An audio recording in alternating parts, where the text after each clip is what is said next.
Hello friends, તો આજે આપણે શિયાળા સ્પેશિયલ ખજૂર પાક બનાવવાનો છે। તો ખજૂર પાક બનાવવા માટે અહીં મેં 500 ગ્રામ ખજૂર લઈ લીધો છે અને અંદરથી બી કાઢી લીધા છે। હવે 2 ચમચી ઘી લઈ લીધો છે। હવે તેમાં કાજુ, બદામ અને અંજીરને મેં સારી રીતના ફ્રાય કરી લીધું છે, શેકી લીધું છે ઘીમાં।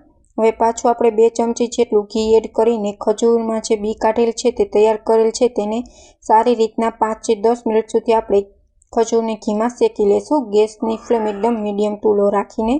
તો ખજૂર સારી રીતના આપણું શેકાઈ ગયું છે। હવે એમાં ડ્રાય ફ્રૂટ જે શેકેલ છે તે એડ કરી દેશું। તો આપણો ખજૂર પાક છે તે રેડી થઈ ગયો છે। હવે આપણે એક પ્લેટમાં તેને સેટ કરી દેશું। 20 મિનિટ સુધી આપણે સેટ કરવાનો છે। ઉપરથી આપણે ડ્રાય ફ્રૂટના આપણે એડ કરી દેશું।